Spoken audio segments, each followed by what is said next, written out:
There is this rational approach model of public policy. Basically, rationality is considering that something which is measured, right? If we say something is rational, it means a judgment has been made based on uh, something which has empirical evidence as well, right?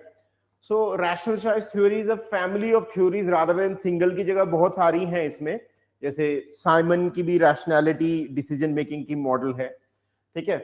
So and it has challenged the orthodox accounts जो पहले से बिना किसी rational principles के govern करे हुए policies थे उनको चैलेंज किया है. इसके अलावा रैशनैलिटी की फैक्टर है पब्लिक पॉलिसी और डिसीजन मेकिंग में पोस्ट वर्ल्ड वॉर सेकंड, क्योंकि वर्ल्ड वॉर सेकंड में बहुत सारी इंजीनियरिंग क्या हुई थी, एक चेंज आया था, पर्ट एनालिसिस आया, फिर देखा गया कि बहुत सारी साइंटिफिक स्टडीज के द्वारा ह्यूमन बिहेवियर्स को भी स्टडी किया गया और बहुत सारी टेक्निक्स आई, मैनेजमेंट में टेक्निक्स आई, एडमिनिस्ट्रेशन में टेक्निक्स आई, ठीक है. So first second world war was a watershed in that sense, right? And so there are two sources of responsible for rational approach. So one is rationally we say a human being, a man, rational man. So rational man is somebody who knows how to choose in between the various options, right? And he or she consciously makes a choice, and those choices are based upon what are the benefits or cost analysis for individuals as well, right? तो ये एक आधार मान के चलते हैं. Then second is bureaucratic rationality, जो कि हम देखते हैं ये तो इकोनॉमिक थ्योरी से आई है. Individual rationality choices in buying behaviour में भी अगर देखें तो ऐसा माना जाता है कि human beings are rational while they are buying there and और डूइंग एनी इन्वेस्टमेंट, राइट? और choosing alternatives, either it is market based or either spending alternatives. Then comes bureaucratic rationality. So it is a sociological theory, basically Max Weber, right? So Max Weber basically was proponent of the bureaucratic rationality. He said that bureaucracy is a rational body. So how bureaucracy is a rational body? That it works on the principle of defined laws, and it has the bureaucrats has a knowledge component.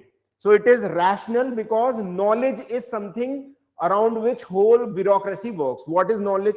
Knowledge is also the knowledge, that information that the bureaucrats learn in the process of becoming a bureaucrat, or the information that may have while they are taking the decision. And there is hierarchy, governance according to rule. There is chain of command. Then there is separation of private and public interest while somebody is working as a bureaucrat, right? All these terms in total make bureaucratic rationality, right? So these are the two of the sources from where rational approach find its premises or find its source of rationality, right? So basically the rationality emphasize policy making is a choice among policy alternative on rational ground. इसका मतलब यह है कि हम जैसे let us suppose, ये क्या कहता है कि जैसे पॉलिटिकल इकोनॉमी में भी चॉइसेस होती हैं, ठीक? जैसे कोई कंट्री प्राइवेटाइजेशन की तरफ गई हैं, बहुत सारी कंट्री सोशलिज्म या कम्युनिज्म की तरफ गई हैं, किसी ने बहुत सारी मेजॉरिटी ऑफ कंट्रीज में, जो अगर हम देखें वैसे भी अमेरिका को भी देखें, so it's also a mix economy, because there are always components where the state comes in, right? So this is how the political economy of the nations have worked, right? So there are always choices which policy you want to take, whether you want to do a procurement via MSP or you want to leave it to the totally private sector, right? So there are always these choices, and while we have these choices, we weigh one choice with another, right? Yeah, paying attention? Yeah, okay, right? See, we always weigh these choices one to another, and then we see which is the best one.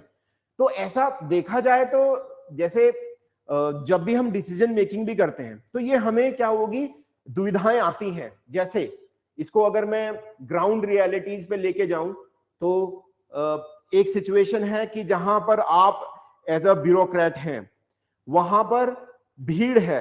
अब भीड़ को disperse करने के लिए अगर देखा जाए तो बहुत सारी थ्योरीज हैं, इवन राइट मैनेजमेंट की थ्योरीज हैं, ठीक है, क्राउड मैनेजमेंट की थ्योरीज हैं। तो उसमें कुछ थ्योरीज कहती हैं कि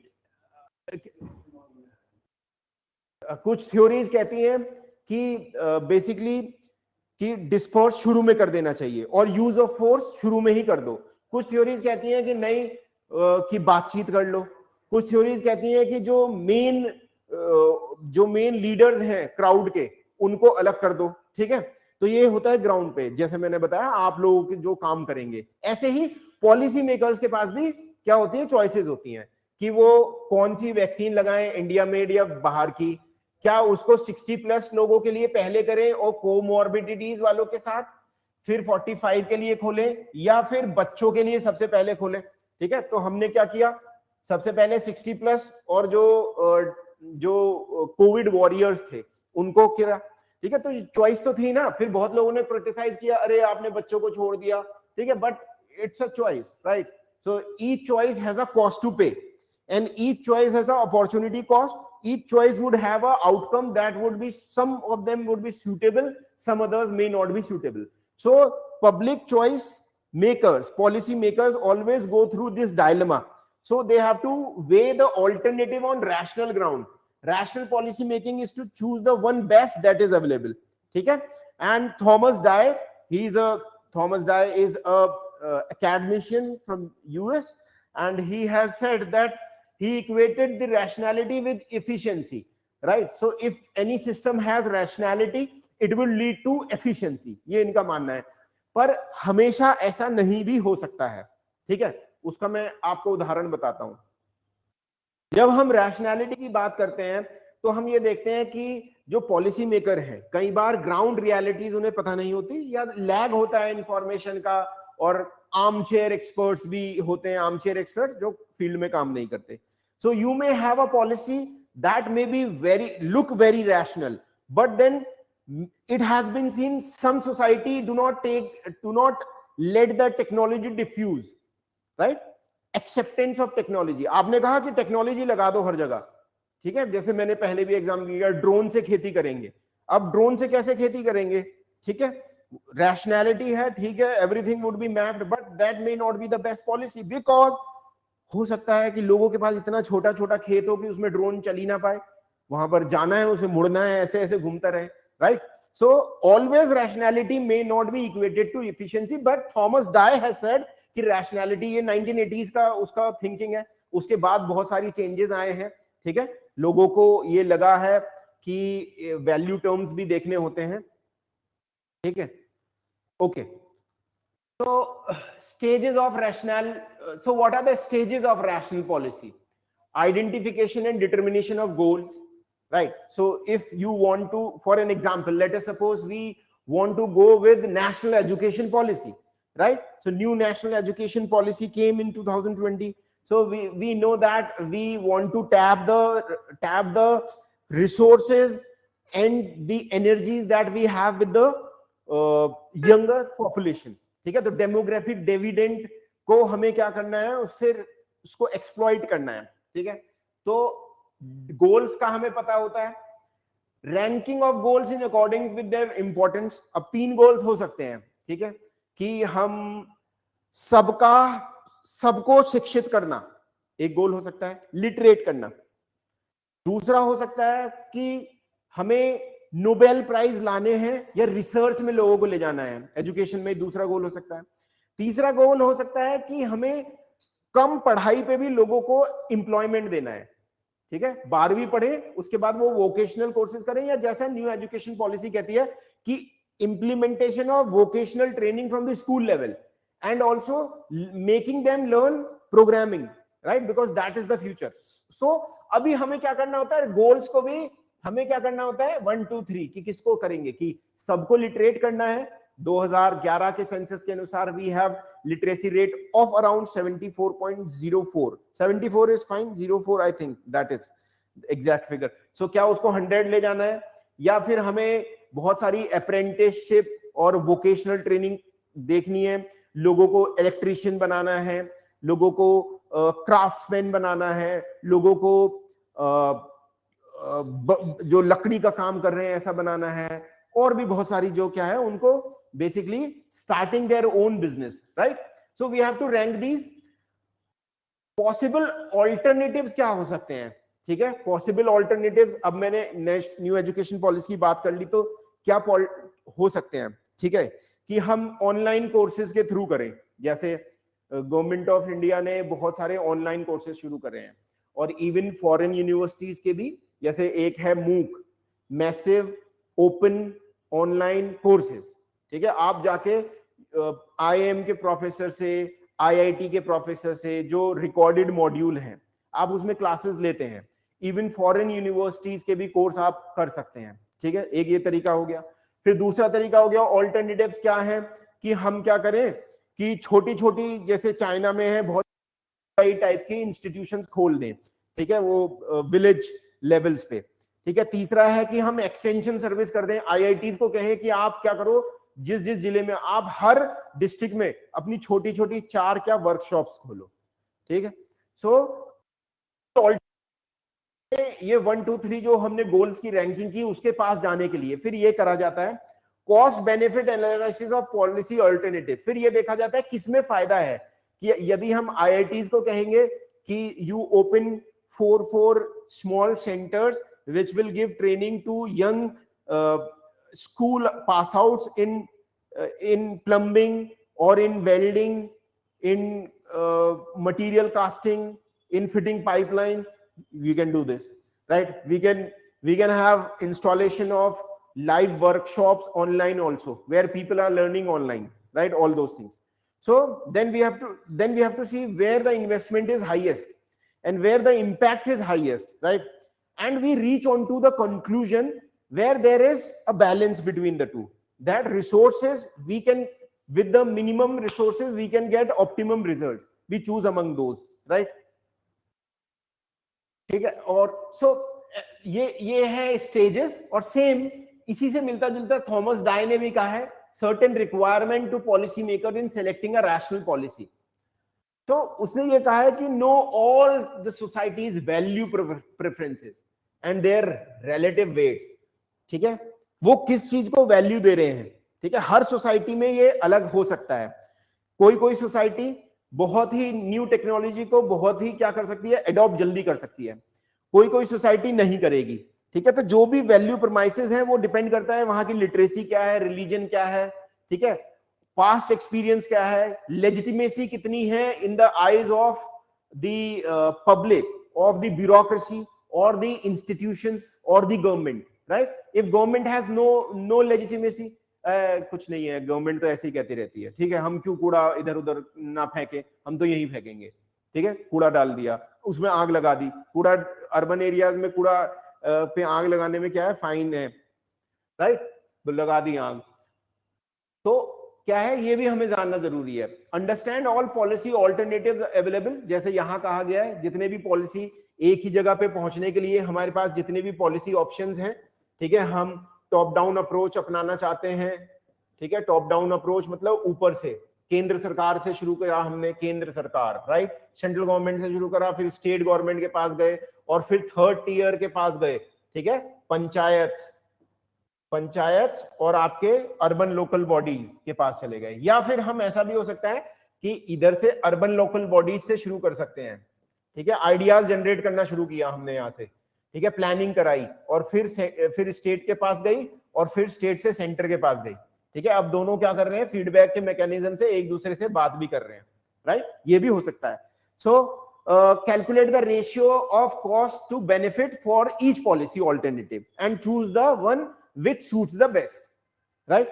अब जैसे भारत में तो it is very India in itself is a very vast country, right. So for a vast country and the country which is in transition, some parts of India are very developed, right? Urban centers, you will see अभी एक जो rigs ने अपना एक developing countries के लिए model दिया है, साला model, we see in that he talks about places which are very developed, have air conditioning, have refrigerator, very good buildings, right? And then adjacent to it, we may also find places which are living in 18th century, right? Not letting their women go out, not letting their girls study also, right? In this country only. So for us it becomes even more challenging. So I mean, some of the things that we have been able to do, for an example, there was this recent comment by IMF that India is doing fairly good in the dark that we have in the economy. There was also mention of the transformation that India has brought into the lives of rural folks, poor people, through DBT. But it was a big challenge. I mean, a country which do not have full literacy also, and literacy is what? Anybody who is more than 6 years old, right? And is able to write their name, spell their name, right? And speak, is a literate person, right? So that becomes a very big challenge, right?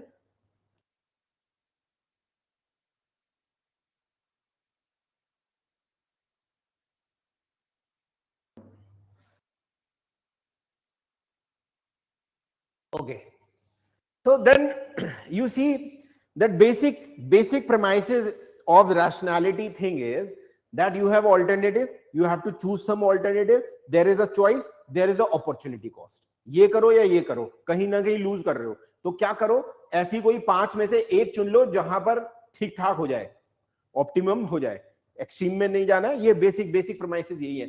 अब इसका constraints क्या है जो इसका हम critic देखें कि accomplishing गोल अपने आप में बहुत डिफिकल्ट एक्सरसाइज है, ठीक है? तो हमारा केवल इससे काम नहीं चलता कि we are able to choose a policy. कितनी सारी पॉलिसी अपनाई हमने, कितनी सारी। तो जैसे मैं अगर बात करूं तो सबसे पहले से ही जो शुरू हुई भारत में 1950 के से शुरू होती है, 50s में शुरू होती है कम्युनिटी डेवलपमेंट, ठीक है? कम्युनिटी डेवलपमेंट प्रोग्राम होता है, पर वो फेल होता है। फिर हम देखते हैं बलवंत राय मेहता कमेटी बनती है 1957 में। सो वो देखती है कि क्यों फेल हुआ, तो उन्होंने कहा डिसेंट्रलाइजेशन जरूरी है, ठीक है?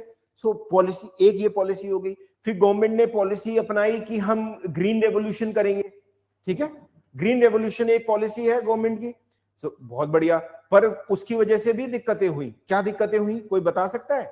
आप बता सकते हो क्या? Green revolution as a policy लेने से क्या दिक्कत हुई? आकृति एंड भावना, ठीक है, ठीक है। तो इसको हम अगर पूरे में एनवायरमेंटल डिग्रेडेशन है ना, environmental and natural resource degradation. और क्या हो सकता है? वाटर बताया, आप बताइए, बताइए, बोलना तो पड़ेगा ना। मोर यूज ऑफ फर्टिलाइजर्स, ठीक है? और पॉलिसी अपनाई तो हैव और हैव नॉट्स, एक टर्म यूज होता है हैव और हैव नॉट्स, मतलब जिनके पास ज्यादा जमीन थी और जिनके पास जमीन नहीं थी, उनके बीच में जो डिफरेंस था वो और बढ़ गया, बिकॉज जमींदार लोग क्या हो गए? और अमीर हो गए, and people who are not, and it was touted as कि ये तो रूरल डेवलपमेंट के लिए हम कर रहे हैं, ग्रीन रेवोल्यूशन, खेत में, किसान में।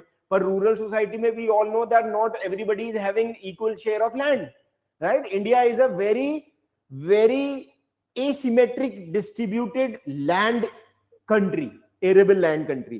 Some of the powerful communities have a lot of land, and the majority of the people do not have any land, right?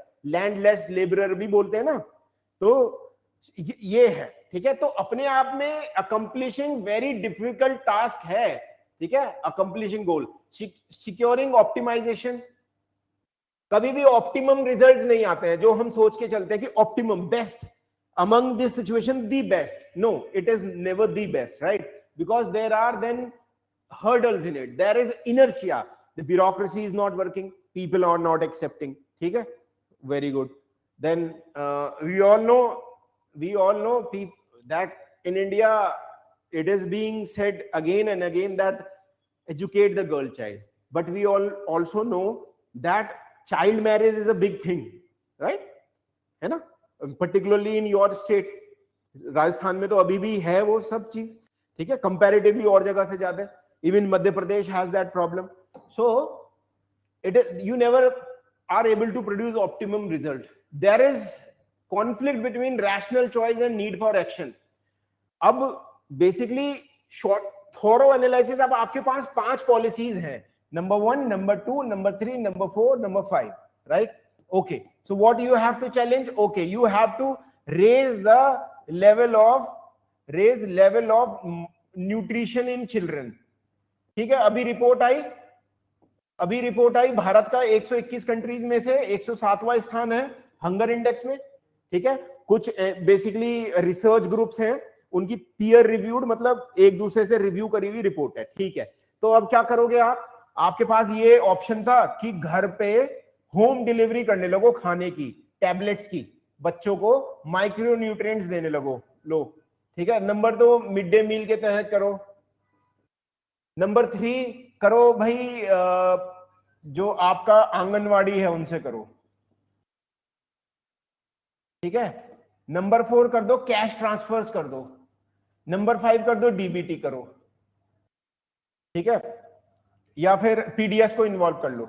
ये तो काफी सिमिलर हो गया, डीबीटी और कैश ट्रांसफर. ठीक है, अब बेसिकली जब ये इसका कहना है कि कॉन्फ्लिक्ट होती है चॉइस के बीच में और नीड फॉर एक्शन, क्योंकि एक्शन आपको 3 महीने में लेना है.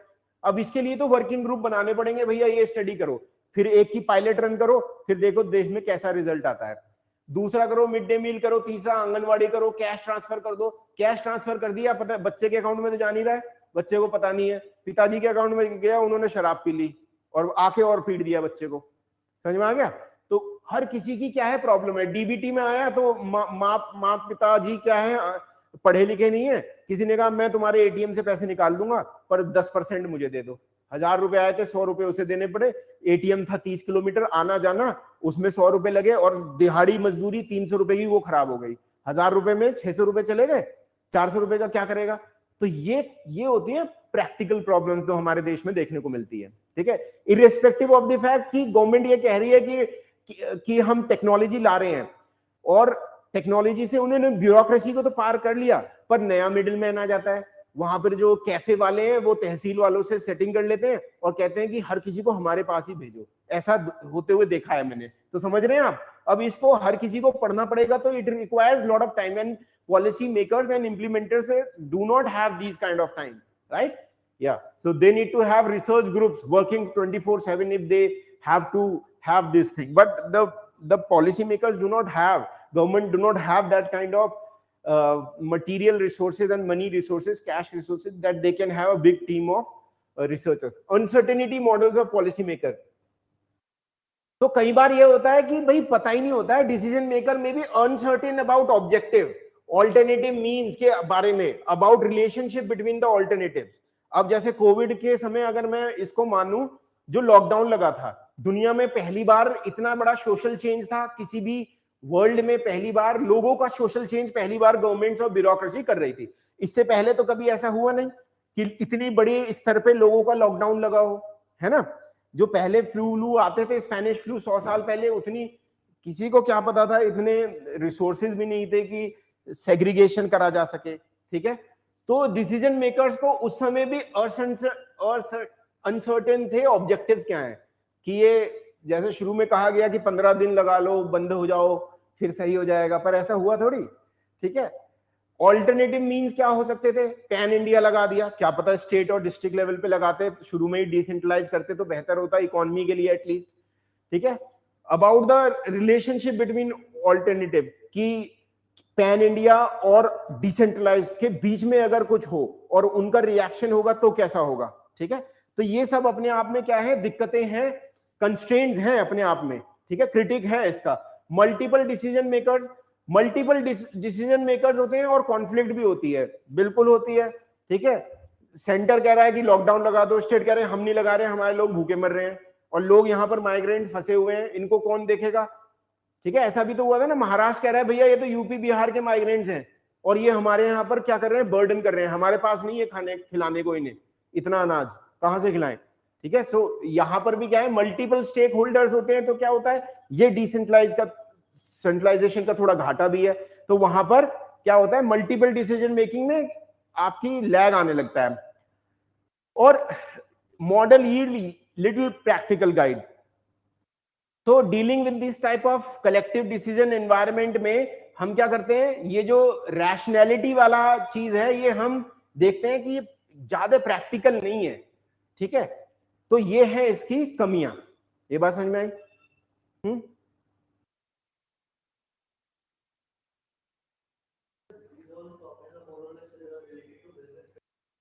Yes yes yes, business management भी है बेस। हाँ, आप बताओ बताओ, आपने पढ़ा है ये सब?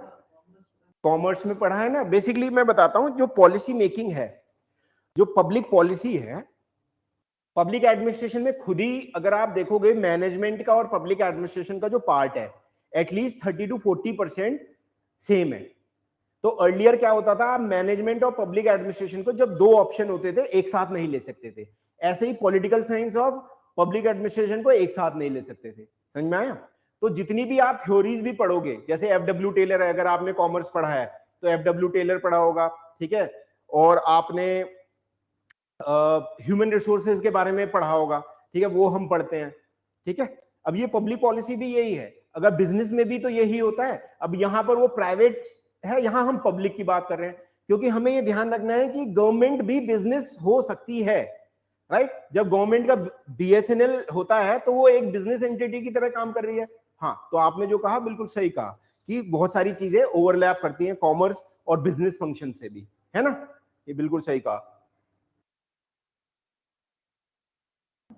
आप एक बार जाके मैनेजमेंट का सिलेबस देखना मेंस का, तो आपको दिखेगा कि काफी रिलेटेड भी है, ठीक है। खैर, सो अभी जो हमने देखा एक मॉडल, अब उसके बाद है ये दो पॉलिटिकल साइंटिस्ट हैं, और बेसिकली हाँ, मैं जो आप कह रहे थे बेसिकली ये भी है कि जैसे इन सब के बारे में जब आप पढ़ोगे, ड्रॉअर के बारे में पढ़ रहे हो, इनके बारे में पढ़ रहे हो, तो ये मैनेजमेंट, पब्लिक मैनेजमेंट को भी देख रहे थे, ठीक है। तो ये ओवरलैपिंग है, public administration, management, public policy, काफी हद तक, ठीक है। तो इसका डोमेन ओवरलैप भी करता है, और नेचर ऑफ पब्लिक एडमिनिस्ट्रेशन भी ऐसा रहा है।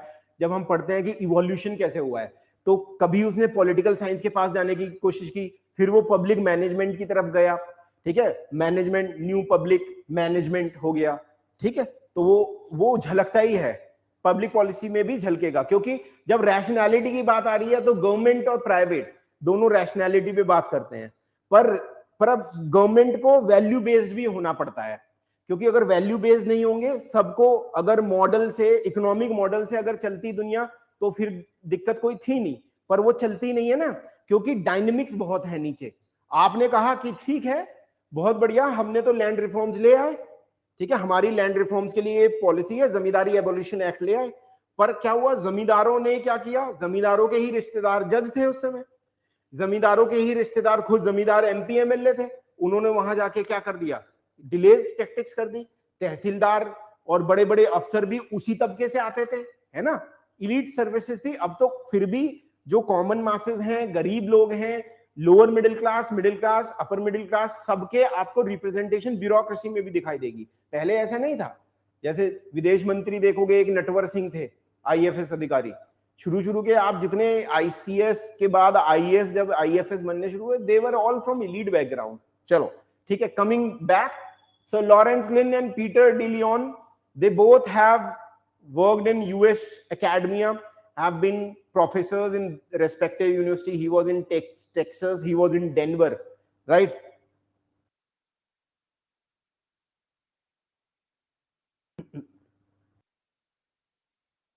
Okay, this has been cut off. Okay, no, doesn't matter. तो पॉलिटिकल प्रोसेस अप्रोच, अब क्या है, पॉलिटिकल प्रोसेस अप्रोच, ठीक है। अभी ये डिस्कवर किसके द्वारा हुई, लॉरेंस लिन और पीटर डी लियोन के द्वारा, ठीक है। पॉलिटिकल प्रोसेस माना जाता है टेक्निकल की जगह। अभी आपने देखा रैशनैलिटी मॉडल में क्या है, लोगों का तो जिक्र किया ही नहीं, बहुत ही कम जिक्र है कि पॉलिसी मेकर्स के पास सब कुछ है और पॉलिसी मेकर्स को 5 में से चूज करना है, तो ABCD है, इसमें कैलकुलेट करके देख लो, मॉडल लगाओ इकोनॉमी का, कहां पर कितनी लोगों को इंपैक्ट कर रही है, कहां पर इन्वेस्टमेंट कितना है, कितना इंफ्रास्ट्रक्चर में आएगा, उससे निकल के आ जाएगा, कर दो। पर ऐसा होता नहीं है। इन्होंने कहा कि नहीं, इन्होंने टेक्निकल प्रोसेस की जगह पॉलिसी मेकिंग को क्या किया, पॉलिटिकल प्रोसेस की तरह देखा। तो अब पॉलिटिकल जब मैं बता देता हूं तो इसका मतलब है, पॉलिटिकल का मतलब ये भी है कि उसमें लोगों का क्या होगा, हिस्सेदारी होगी, राइट।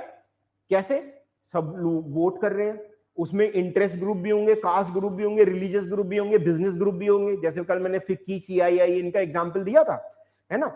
तो इन्होंने यही कहा, इन्होंने कहा this approach emphasizes on the political interaction from which policy is derived, policy, ठीक है, it sees public policy as the output of the government, ठीक है। लिन ने ये ऑब्जर्व किया कि public policy can characterise as output of diffuse process. अब कोई भी चीज को फ्यूज करना क्या होता है, तुमने बेसिक सा टर्म है, कभी सुना है घर पे या कहीं कि भैया फ्यूज उड़ गया, क्या होता है, एक तार होता है, दो एंड्स को जोड़ता है, वो होता है फ्यूज, किसी चीज को फ्यूज कर देना, डिफ्यूज अलग अलग कर देना, ठीक है।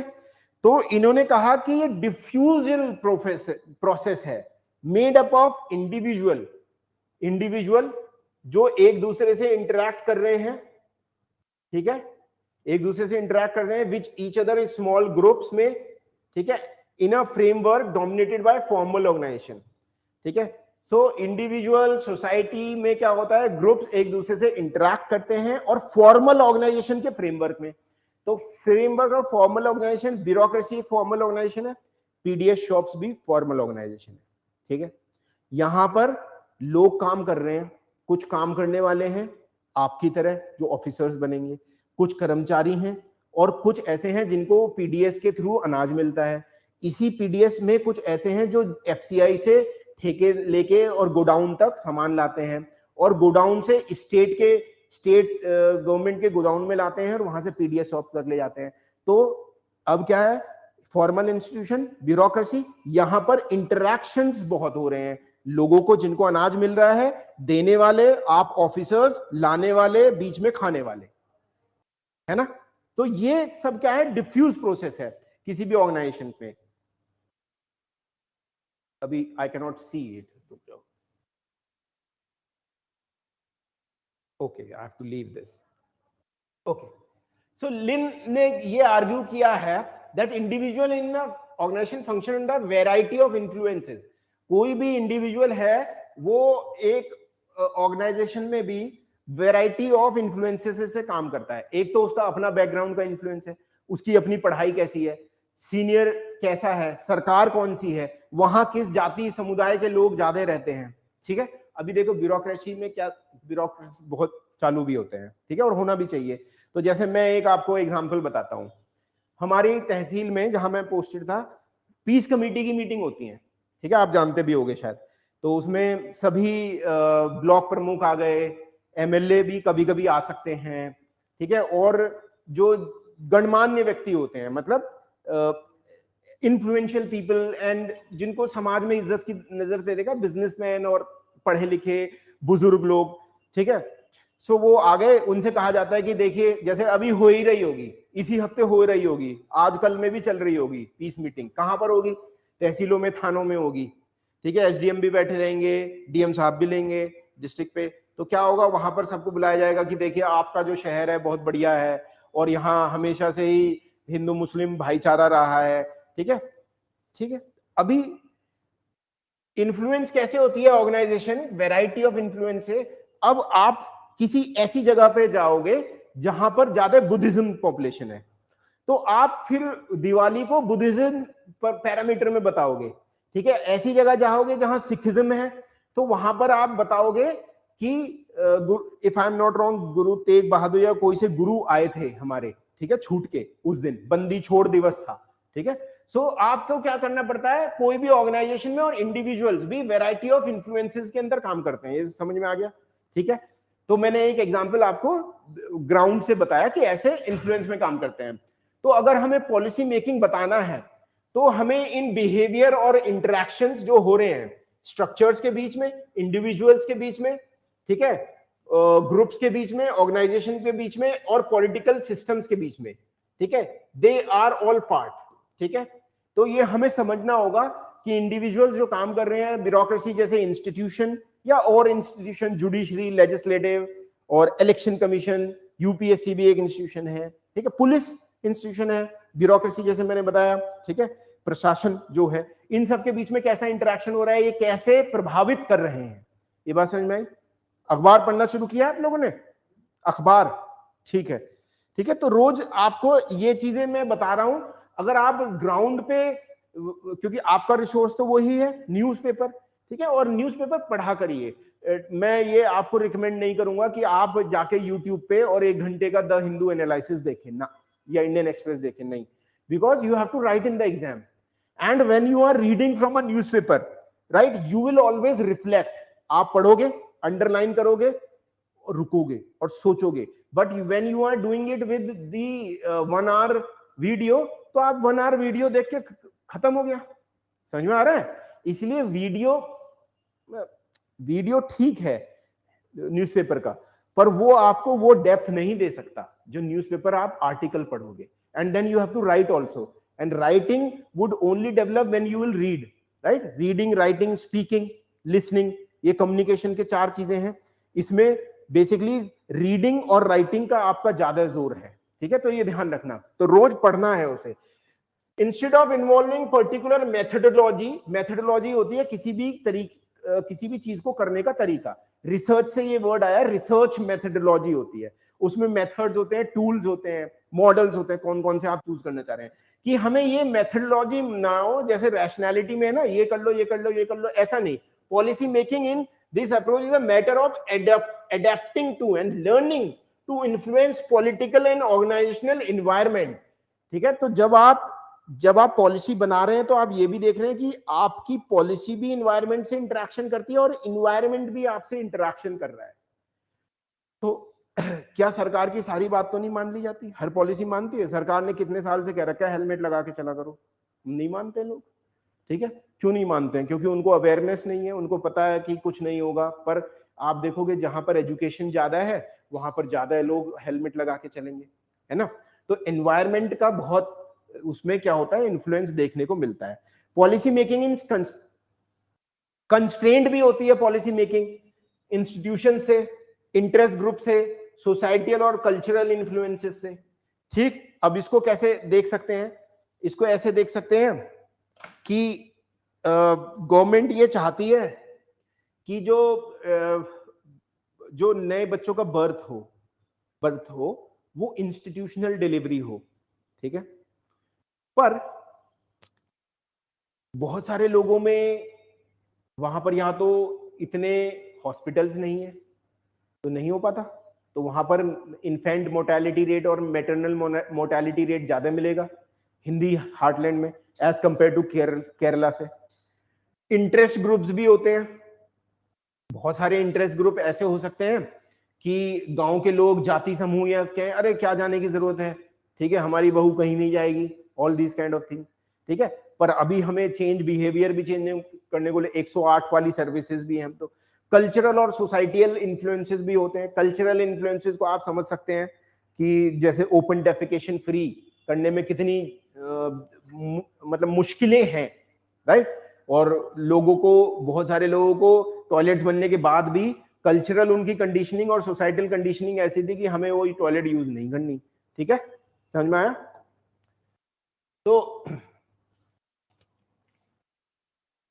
तो फोकस क्या है पॉलिटिकल प्रोसेस का, कि how particular policies are form, developed and work in practice, ये देखना है, ठीक है, रादर देन कि ये लगा दो, ये लगा दो, ये लगा दो, रैशनैलिटी, मेथोलॉजी लगा दो, ठीक है। या मेथोलॉजी ये हो सकती है टॉप डाउन कर दो या बॉटम अप कर दो, ठीक है, कैश दे दो, डीबीटी करा दो, मिड डे मील के थ्रू करा दो, पीडीएस के थ्रू करा दो, है ना। पर यहां पर क्या है कि पॉलिसीज कैसे बनती हैं, वो भी डेवलप कैसे होती हैं और वर्किंग प्रैक्टिस कैसे करती हैं, ठीक है। तो इन्होंने कहा, लिन ने कहा, सॉरी नॉट थॉमस लिन ने कहा कि has argued that policy making ये इनकम्पासेस, इसमें केवल गोल सेटिंग ही नहीं कि हमें ये अचीव करना है, डिसीजन मेकिंग भी और फॉर्मुलेशन ऑफ पॉलिटिकल स्ट्रेटेजी भी, इसके अलावा सुपरविजन ऑफ प्लानिंग कैसे करेंगे, रिसोर्स एलोकेशन कैसे करेंगे, क्या चरणबद्ध तरीकों में करेंगे। जैसे बहुत सारी पॉलिसीज ऐसी होती हैं कि गवर्नमेंट ने कहा है कि सेंट्रल गवर्नमेंट 90% कंट्रीब्यूशन करेगी, 10% स्टेट गवर्नमेंट करेगी, ठीक है, सेंट्रल या यूनियन गवर्नमेंट, ठीक है। अच्छा, पर कब करेगी? जब आपने पॉलिसी का 10% ऑब्जेक्टिव पूरे कर लिए तो आपको शुरू में 10% मिलेगा। 10% ऑब्जेक्टिव पूरे करते 25% पैसा मिल जाएगा, और जब ये 50% कर लोगे तो बचा हुआ 35% मिलेगा और फिर 15% मिलेगा। एक ही बार में नहीं मिलेगा, ऐसा भी होता है, क्योंकि एक ही बार में होता है तो क्या होता है, फिजूल खर्ची होती है, मिडिलमैन, ठीक है। और ग्राउंड पे पर्टिकुलरली ये मैंने होते हुए कहां देखा है, जो कि वन विभाग क्या करता है, बहुत सारे पेड़ लगाता है, तो उसमें बहुत सारे एनजीओ भी पार्टिसिपेशन करते हैं, और सीएसआर पॉलिसीज भी होती है कंपनीज की। तो उन एनजीओ को कंपनीज कैसे पेमेंट करती हैं कि first you go and show the coordinate वाले फोटो टू अस, कहां लगाया, और फिर 3 महीने के बाद now count the trees and again show कि वो बचे भी हुए हैं नहीं, आपने कुछ कराया नहीं, फिर 6 महीने, 1 महीने के बाद, 1 साल के बाद, ठीक है। सो इसमें ऑपरेशन मैनेजमेंट भी है, प्रोग्राम इवैल्यूएशन भी है, ठीक है, साथ में efforts in communication, argument, persuasion सब है, लोगों को मनाना भी तो पड़ता है। देखा है डिस्ट्रिक्ट मजिस्ट्रेट जाते हैं कहीं कहीं पे, तुमने देखा होगा, अभी थोड़े दिन पहले मैंने खबर सुनी थी, चंपावत डिस्ट्रिक्ट है उत्तराखंड में, ये खबर है लगभग 3 महीने 4 महीने पहले की। वहां पर जो भोजन माता जिसे बोलते हैं, मिड डे मील जो बनाती हैं, वो एक जाति से मुंह की थी, और वहां पर कुछ बच्चों ने कहा हम इनके हाथ का बना हुआ खाना नहीं खाएंगे, तो वहां डिस्ट्रिक्ट मजिस्ट्रेट गए। ऐसे ही अन्य जगहों पे भी बहुत जगह डिस्ट्रिक्ट मजिस्ट्रेट जाते हैं, तो ये क्या है, परसुएशन भी इसमें इन्वॉल्व है, लोगों को मनाना भी कि भैया आपको इसमें करना पड़ेगा।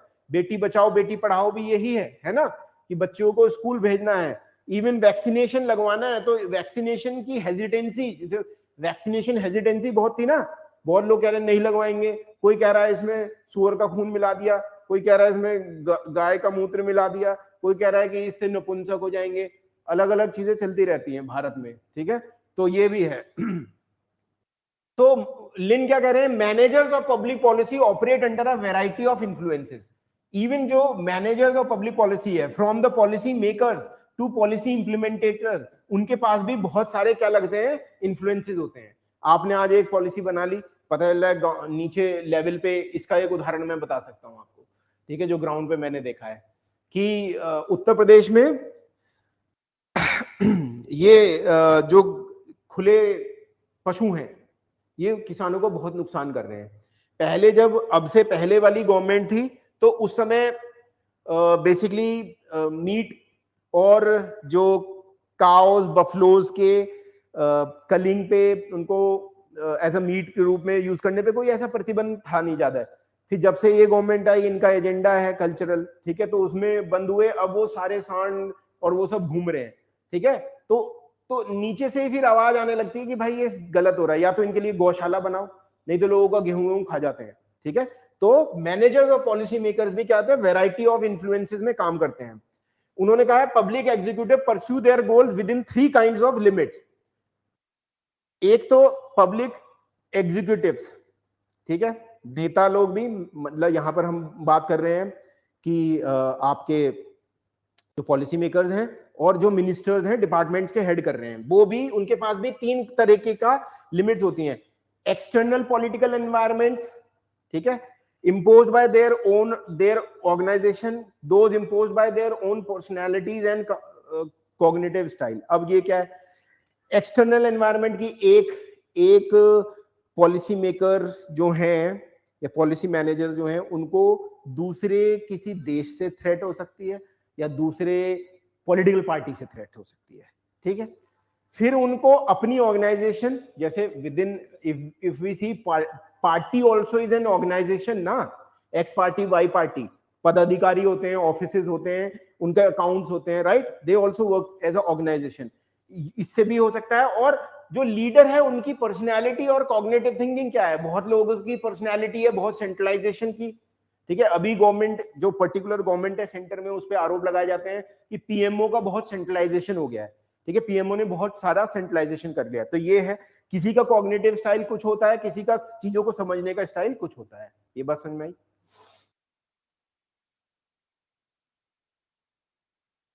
तो लिन कह रहे हैं कि टेक्निकल एक्सपर्ट होने की जगह इफेक्टिव मैनेजर्स को ये देखना चाहिए, अंडरस्टैंड करना चाहिए प्रेमाइसेस, आधार क्या है, किसी भी ऑर्गेनाइजेशन के ऑब्जेक्टिव्स का आधार क्या है, प्रेमाइसेस क्या है, किस आधार पे हम वो कर रहे हैं, ठीक है। इंटेलेक्चुअली समझना चाहिए कि क्या इंपॉर्टेंट इश्यू है, स्ट्रेटेजिकली फोकस किन एक्टिविटीज पे है, किन एक्टिविटीज पे ज्यादा करनी है, किन एक्टिविटीज पे कम करनी है, ताकि इंप्लॉइज जो काम कर रहे हैं उनको भी मीनिंग मिले। अब आप कह रहे हैं कि नहीं भैया एक काम करो, 24 घंटे जाके काम करो, थोड़े दिनों में लोग कहेंगे हम नहीं कर रहे साहब, हमें नौकरी से निकाल दो, ठीक है। तो ऐसा संभव नहीं है, तो ये भी ध्यान रखना है। और अलर्ट भी रहना है कि अपॉर्चुनिटीज जब आए या फिर अपॉर्चुनिटीज बनाई जाए, हैपनिंग बाय चांस हो, उनको क्या करना है, टैप करना है। और अपनी पर्सनैलिटी के स्ट्रॉन्ग फीचर्स को क्या करना है, इन्फ्लुएंस करना है, इन्फ्लुएंस करके लोगों को समझाना है। जैसे मैंने डिस्ट्रिक्ट मजिस्ट्रेट का उदाहरण दिया, ठीक है, जाके लोगों को ये बताया जाति वाति कुछ नहीं होती, मैं जब खाना खा सकता हूं तो तुम नहीं खाना खा सकते, 5वीं के बच्चे हो तुम तो। और उनके माँ बाप को भी डांटा कि आपको जेल भेज देंगे इसमें, ठीक है। और manage with in the framework of economy, personal resources कि कितना अटेम्प्ट करना है, ठीक है, कहां लगाना चाहिए रिसोर्सेज को, ये सब भी क्या है, लिन के अनुसार टेक्निकल एक्सपर्ट बनने की जगह मैनेजर्स को इन चीजों पे ध्यान देना चाहिए। समझ में आया? अगर इन चीजों पे ध्यान देंगे तो क्या होगा, ज्यादा इनकम्पासिंग होगी, ठीक है। जो पॉलिसी साइकिल में जितने भी ऑर्गेनाइजेशन आ रहे हैं, इंस्टीट्यूशन आ रहे हैं, स्टेक होल्डर्स आ रहे हैं, उनके साथ क्या होगा, एक ग्रुप बनेगा, डायनेमिक्स होगी। डायनेमिक्स होती है जब और लेजिटिमेसी आती है, उससे लेजिटिमेसी होती है कोई भी पॉलिसी एक्सेप्ट करी जाएगी। आप एक दिन जाके लगा दो लॉ, ये डिमोनेटाइजेशन एक बार तो चल गया, अब दोबारा इसको लगाने लगे, लोग कहेंगे हम भैया हमारे बस की नहीं है, ठीक है। तो ऐसा भी है।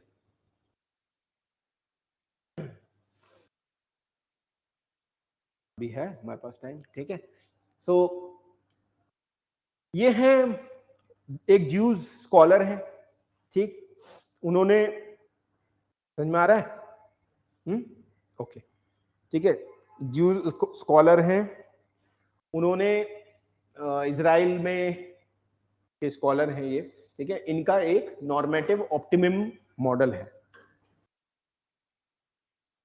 तो ड्रॉर, इन्होंने पहले तो क्रिटिसिज्म किया, अगेन ये क्या थे, पहले की जो पॉलिसीज है उसको क्रिटिसाइज कर रहे हैं। इन्होंने कहा, याद है लिंडब्लॉम का एक था, मैंने ये बताया था आपको,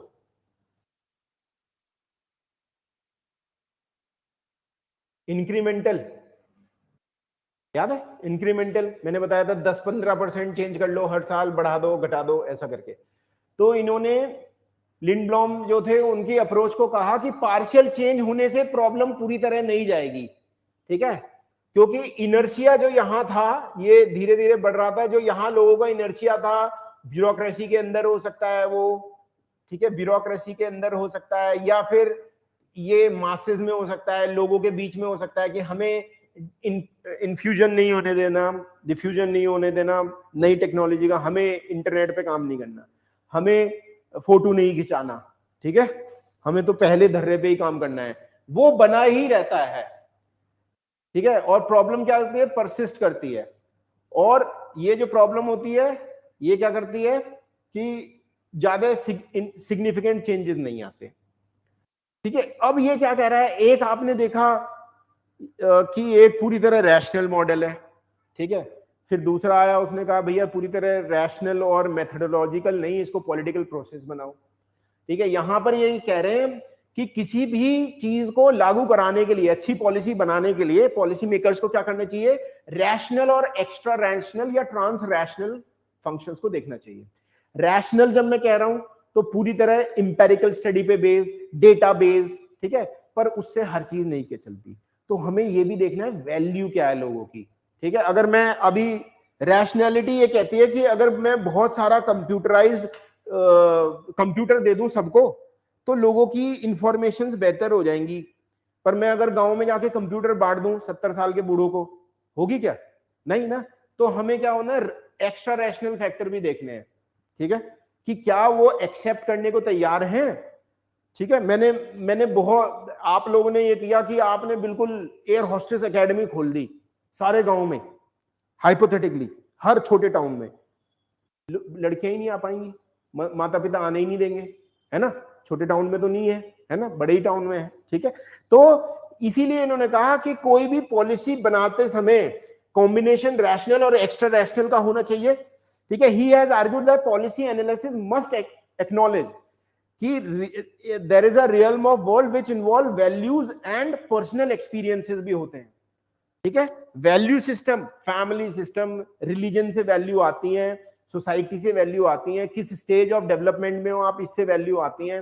तो क्या होना चाहिए यहां पर, ये वैल्यू और पर्सनल एक्सपीरियंस भी इन्वॉल्व होते हैं। ठीक, तो कि क्वालिटेटिव अप्रोच अपनानी चाहिए थ्रू अ फीडबैक मैकेनिज्म। अब देखो बेसिकली, क्योंकि जो हम पढ़ रहे हैं ये सब स्कॉलर्स की बात पढ़ रहे हैं, तो ये क्वालिटेटिव क्वांटिटेटिव जो टर्म होते हैं ये रिसर्च मेथोलॉजी में होते हैं। ठीक है, क्वांटिटेटिव क्या होता है? क्वांटिटेटिव होता है जब आप डेटा पढ़ते हैं, जैसे मेरा रिसर्च जो है वो पुलिस रिफॉर्म्स पे है, तो मैं क्वांटिटेटिवली क्या देख रहा हूं कि कहीं भी, जैसे नोएडा और गाजियाबाद दो शहर को चूज किया है कि यहां पर कितना अपराध हो रहा है, रेप कितने हैं, आईपीसी 302, हत्या का प्रयास 307, ठीक है, बलगरी, थेफ्ट, गाड़ी उठ गई, ये सब महिलाओं के प्रति, बच्चों के प्रति डेटा इकट्ठा कर लिया, ये क्वांटिटेटिव है।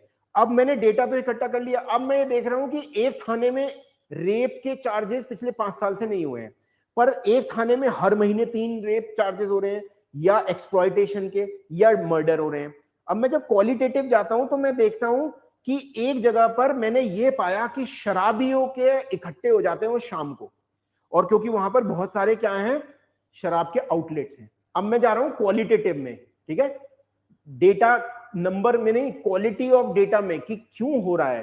तो जब हम क्यों वाली बात करते हैं तो क्वालिटेटिव अप्रोच अपनानी चाहिए फीडबैक के साथ, केवल ये नहीं कि रैशनैलिटी से हो गया, नंबर देखे, हाँ सबसे ज्यादा गरीब क्या है, यहाँ है, पैसा भेज दो, ठीक है, पैसा भेज दिया, वहां पर बैंक अकाउंट, बैंक ही नहीं है, लोगों के पास बैंक अकाउंट ही नहीं खुले हैं, क्या करोगे पैसा भेज के, है ना।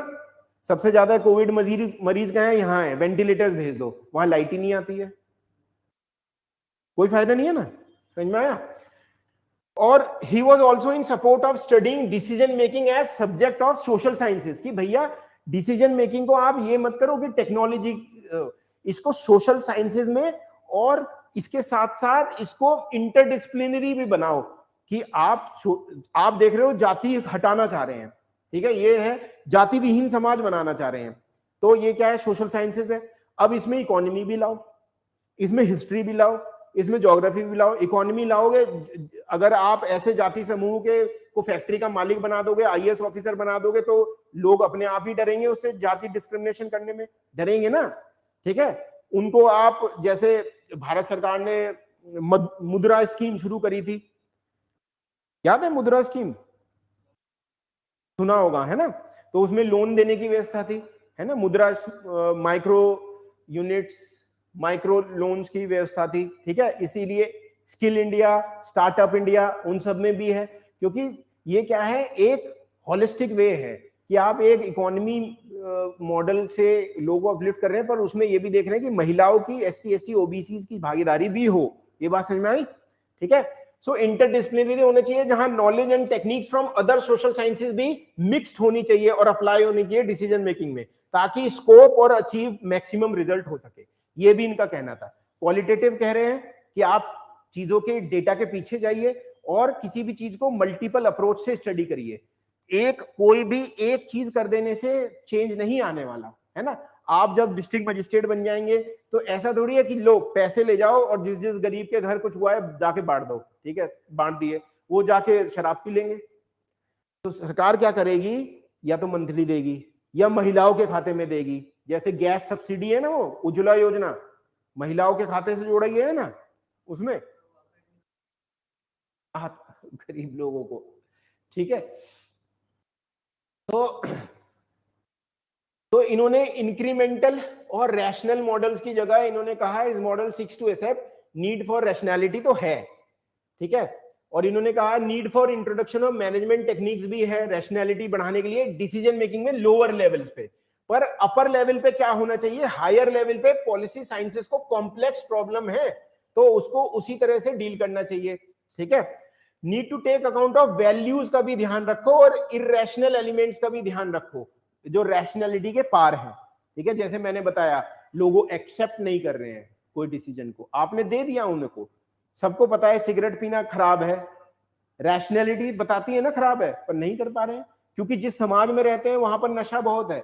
जब तक आप उनको उठा के वहां से नहीं ले जाओगे डी एडिक्शन सेंटर्स में तब तक कुछ नहीं हो सकता, ठीक है। तो इन्होंने कहा normative optimalism which combines core element of rational model, ठीक है, मेजरमेंट कॉस्ट बेनिफिट और एक्स्ट्रा रैशनल, ठीक है, उसके अलावा भी प्योर रैशनैलिटी से हटके। He argued that aim of analysis to induce decision maker to expand their framework और वो comprehend कर सके better world को, वो समझ सके, expand कर सके। जब आप ही डिसीजन मेकर हो, अभी आपको यही पता है कि भैया पैसे देने से गरीबी हट जाएगी, पर आप फिर पढ़ के गए, आपने देखा कि पैसे देने से गरीबी नहीं हटती, रादर उनको क्या करो, स्किल करो, और उनको क्या करो, स्किल करके उनको ऐसा बनाओ कि वो रोजगार दो लोगों को और भी दे सके। जैसे सेल्फ हेल्प ग्रुप है, सेल्फ हेल्प ग्रुप हमने पढ़ लिया है पहले चैप्टर्स में। सेल्फ हेल्प ग्रुप में यही है कि ओनरशिप दी गई महिलाओं को, और उसमें सेल्फ हेल्प ग्रुप का more dominated by the women, right, and women when they got opportunity to collect the money after certain point, though self help group were linked to banks also.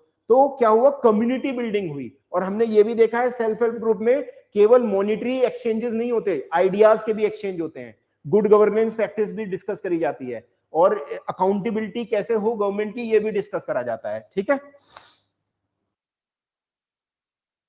Okay, सो आज हम यहीं तक पढ़ रहे हैं, ठीक है, इसको कंटिन्यू करेंगे, अभी ये थोड़ा सा है लंबा, ठीक है। ये सारा पूरा आपको याद नहीं करना है, ये बस मैं बताऊंगा आपको कि इसमें 18 उसने स्टेजेस दी थी, ठीक है, एक दो याद करनी है, पूरी याद नहीं करोगे।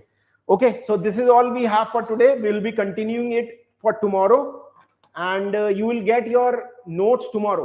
I was still making the notes in the morning, तो कुछ हाथ से बनाए हैं, एक बहुत अच्छी किताब है, मैंने नोट्स बना दिए हैं वैसे, उससे निकोलस हेनरी, ठीक है, ऑनलाइन भी है, वो डाउनलोड भी कर सकते हो आप, ठीक है। So I have made that notes and other notes printed you will get. So that is all we have. Bye bye.